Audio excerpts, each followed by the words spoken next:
Roh Kudus adalah pribadi yang menolong sekaligus menghibur kita supaya kita bisa melakukan apa yang benar. Kitab Roma pasal 8 ayat yang ke-26 mencatat, demikian juga Roh membantu kita dalam kelemahan kita. Sebab kita tidak tahu bagaimana sebenarnya harus berdoa. Tetapi Roh sendiri berdoa untuk kita kepada Allah dengan keluhan-keluhan yang tidak terucapkan. A. Roh Kudus adalah pribadi yang menolong. Yohanes 14 ayat yang ke-16. Ketika kita dalam kondisi tertekan, dipenuhi oleh emosi negatif, berdoalah dan minta untuk Roh Kudus menolong kita merilis emosi negatif keluar dari batin kita. Saat emosi negatif menumpuk dalam batin kita, seringkali kita merasa sulit berdoa atau sulit mengungkapkan apa yang kita rasakan.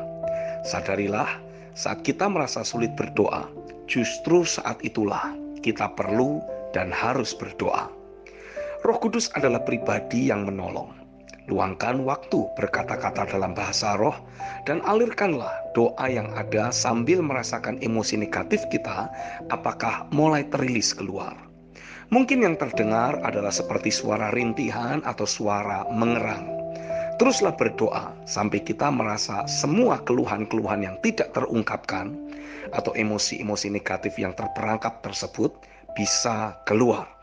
Tanpa kita sadari, dalam perjalanan hidup kita ada berbagai hal dan peristiwa yang melukai kita. Dan itu sudah ada dalam diri kita selama sekian waktu lamanya.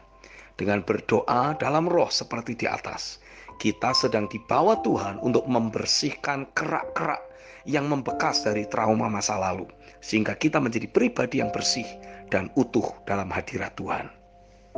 B. Roh Kudus adalah pribadi yang menghibur. Yohanes 16 ayat yang ke-7.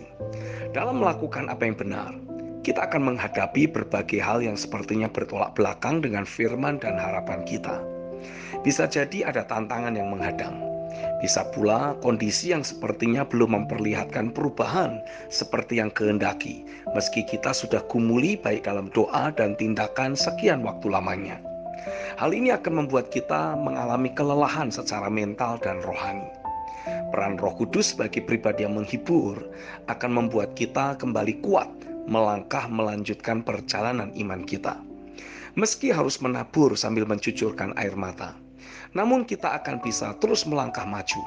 Kembali ketika engkau butuh dihibur, berdoalah dalam roh dan minta untuk Roh Kudus memberi kita roh yang berkemenangan. Saat dimensi roh yang berkemenangan itu kita terima, kita akan merasakan keantusiasan kembali berkobar dalam batin kita. Itu tanda kita ada di dalam Tuhan. Bersama Tuhan, kita sanggup menaklukkan apapun yang harus kita hadapi. C. Roh Kudus sebagai roh kebenaran. Dialah yang akan menuntun kita untuk melakukan apa yang benar. Yohanes 14 ayat 16-17. Dalam kehidupan sehari-hari, pasti kita menjumpai ada banyak titik-titik persimpangan di mana kita harus memilih dan mengambil keputusan. Namun seringkali kita masih belum tahu langkah mana yang harus kita ambil. Kecenderungan kita secara manusiawi selalu ingin melakukan apa yang enak dan gampang, bukan apa yang benar.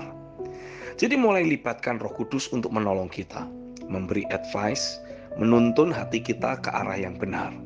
Mintalah pertolongan kepada Roh Kudus untuk mengarahkan kita. Kita bisa berdoa kepadanya dan pastikan doa kita membersihkan batin kita dari suara-suara sumbang yang berasal baik dari diri sendiri maupun suara yang lain yang berkecamuk dalam batin kita. Saat itulah tuntunannya pasti bisa kita terima dengan jelas. Saat kita belajar mengikuti tuntunannya, maka keputusan yang kita ambil pasti akan selaras dengan firman dan membawa kita berjalan di dalam kebenaran. Amin.